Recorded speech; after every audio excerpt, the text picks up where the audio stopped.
We started this project almost 3 years ago, not realizing how topical it was going to be when we finished.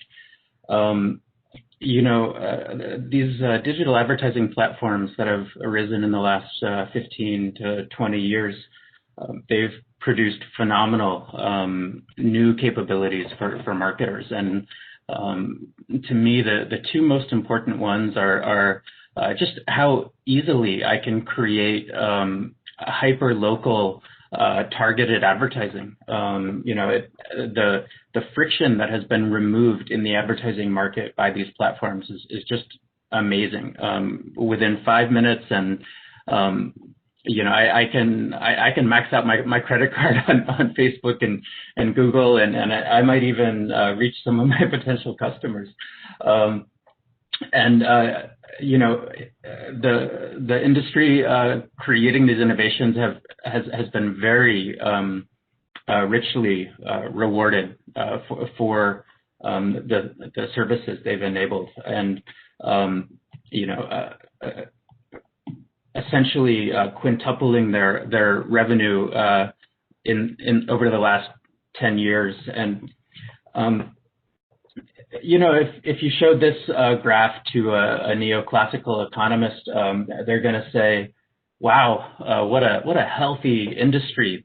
These digital advertising platforms must create phenomenal value in order for their customers to, the advertisers to pay them so much money." The first indications we had that might not be completely correct came from large advertisers, including P&G, when they publicly noted some challenges and limitations and even errors by the platforms. In the last couple of years, there has been a slow motion rush toward regulation, and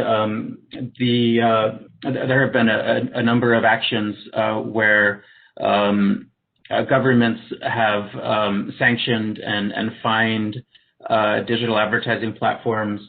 The first major regulatory report was done in Australia,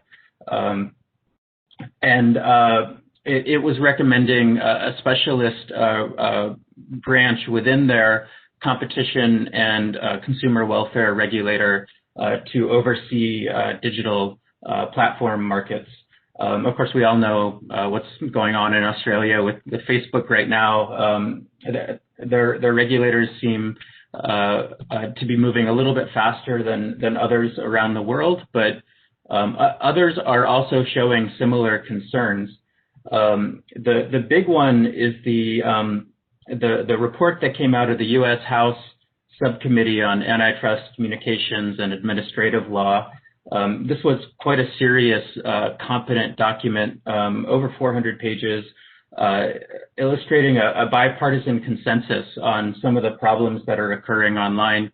Not necessarily a consensus on the recommendations, but on how to address those problems. But we don't often hear bipartisan consensus in the House of Representatives these days. And so I think that's notable and likely a precursor toward more global regulation of these markets. And so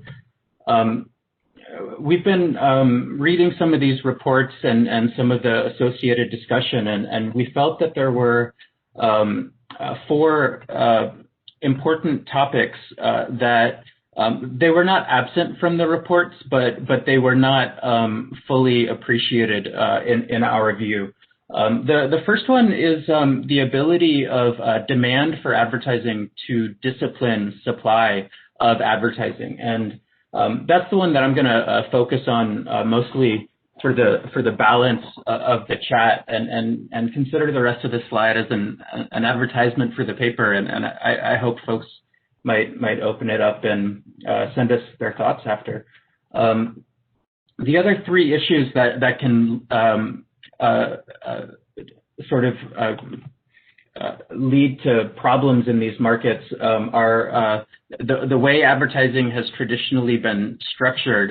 There are many information asymmetries between platforms and marketers, as well as within marketers and between marketers and their self-interested advertising agencies.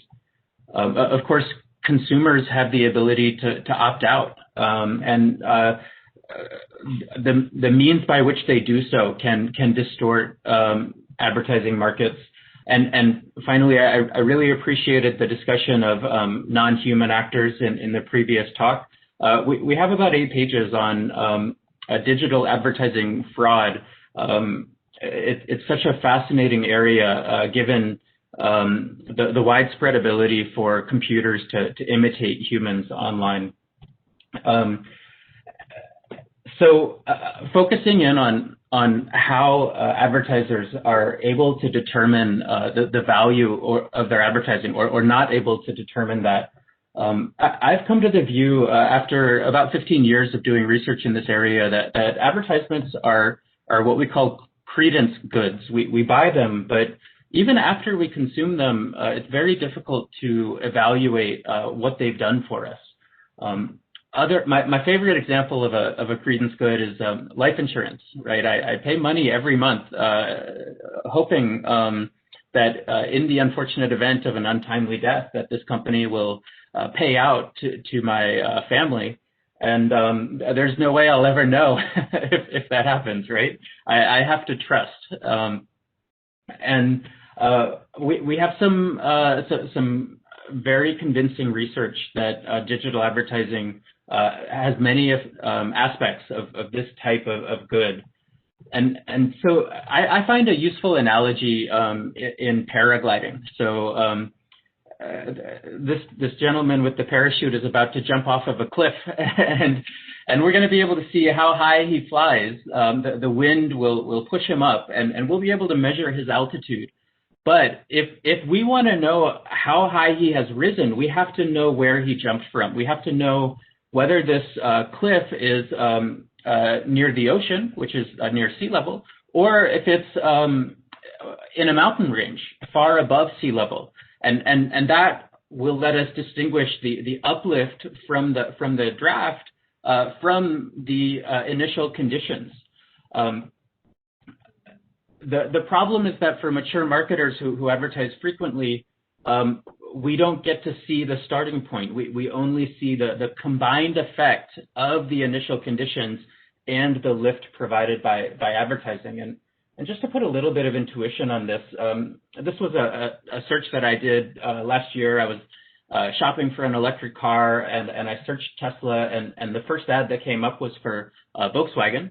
And so the question is, what would I do here if there was no ad? And sometimes this is pretty clear. In this case, if there had been no Volkswagen ad, the first result would have been for Tesla. I would have clicked the Tesla link and gone to the Tesla website. That's very straightforward. But there are other examples where holding the person constant and the ad mostly constant, actually it's very hard to figure out what would have happened had I not seen the ad. So if Volkswagen did not advertise on its own branded keywords, I would have seen an ad for dealer service. I would have seen an ad for a couple of retailers, and the Volkswagen organic link would have been the fourth one on the page. And so figuring out what would have happened had the ad not appeared in this case is much more complicated. And unfortunately, this is more of the modal case. So I find a useful distinction in thinking about ads online as either performance or brand ads, and I think Mark is going to speak mostly about brand ads, where these challenges in attribution are even more severe than they are in performance ads. I'm going to focus a little more on performance ads.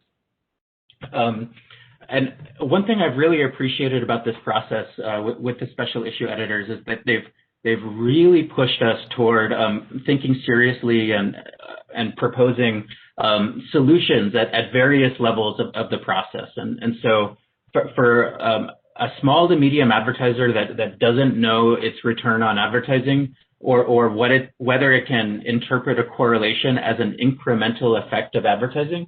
The first answer is really simple. All you do is stop advertising. And if your sales fall to zero, that means that your baseline is zero, and you can take any correlation and interpret that as a causal effect. However, unless you're a new brand, that's quite unlikely to happen for most marketers. In fact, there have been several widely publicized cases of marketers pausing their advertising and seeing no difference in their conversion metrics. So what most marketers are doing, if you tell an advertising professional to stop advertising, they may not like that advice, it's widely observed that advertisers engage in relatively few experiments. What they're often doing is usually using observational methods after they buy ads to see how conversions are differing across different types of conditions, such as between exposed and unexposed users, or across ads that a single customer might have seen, or across time and across space using marketing mix models. And all of these are good ways to use data to inform decisions, but there is an important limitation on all three, which is that they tend to overestimate advertising effects by assuming either zero or relatively low baseline and giving all credit for conversions possible to advertising, as opposed to the intentional targeting that the advertiser may have engaged in, or the platform's efforts to direct the ads to the consumers who are most likely to purchase, many of whom may have purchased even in the absence of the ads. We have a series of suggestions in the paper about how advertisers can respond and improve their practices to reduce the uncertainty in their advertising effects. The single response that I just want to highlight is because it's such an easy parameter to adjust, is the amount of the campaign budget that's given to measuring advertising effectiveness. And this is very often 1% of the total campaign spend. The first thing I would recommend to any CMO looking to improve their advertising efforts online is to increase that percentage of the budget, given the very serious indicators of waste, fraud, abuse, and non-incremental returns on advertising.